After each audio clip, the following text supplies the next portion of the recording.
Hello everybody, Joe Kehoe here with LePage ProAlliance, back at you with another video this week. This week's video is going to address the anti-flipping tax enacted by the Canadian government for this year. So now that the market's back a little bit, you may be thinking, maybe it's time to buy a flip. These are the things that you need to take into account when you're buying that flip in 2023. So house flipping looks really fun. Maybe you want to jump into it and get your feet wet. Maybe you want to do a live-in flip.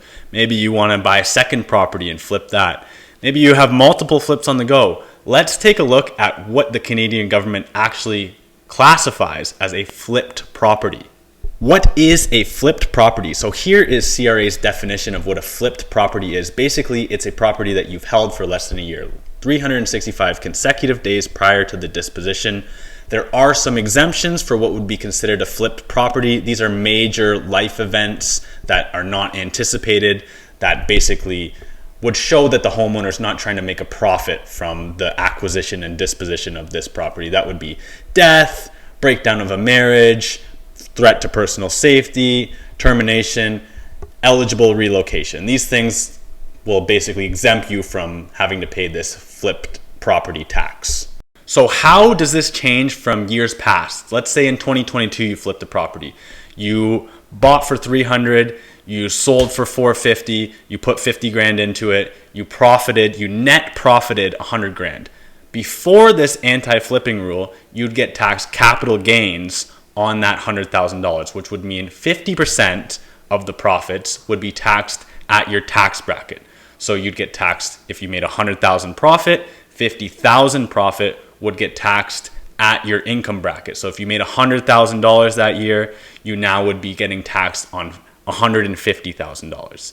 Now in 2023, if you're making $100,000 of profit, you're going to get taxed business income on that full $100,000. So you'll be taxed as if you were making $200,000 that year if you have a $100,000 salary instead of $150,000. So for big time house flippers, this isn't really a concern because they're flipping properties in a corporation anyways, and they're claiming all of that profit as income. So they're not worrying about, am I getting tax capital gains? Am I capital gains exempt? Because these properties are owned in a corporation, they're acquired in a corporation, they're disposed in a corporation, and that income that they make from these flips is all business income. So if you're flipping properties in a corp in 2022 and now you're still flipping properties in a corp in 2023, things aren't going to change for you. Who this affects mostly are these small time flippers who are doing 1, 2, 3 homes a year, because now instead of getting taxed 50% of your profits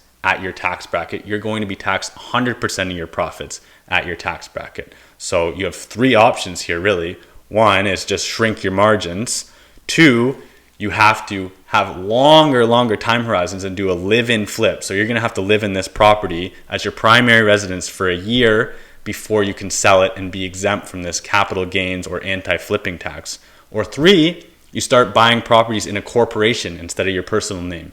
This is not tax advice by any means, but if you're thinking about flipping 1 or more properties a year in 2023, 2024 and beyond, you're likely going to want to open up a holding corporation where you can hold these properties, flip them, and pay your business income at a corporate tax rate instead of at a personal tax rate, which is a lot of the times a lot higher.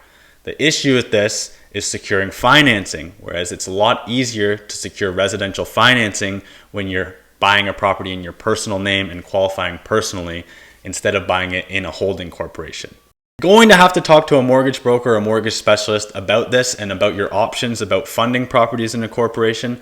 But a lot of the time, if you're not getting with one of the A lenders that does corporation loans, you're likely going to get a higher rate at a B lender or private financing, which is going to shrink your margins again with your carrying costs. There's a quick synopsis, guys, on the new anti-flipping tax for 2023.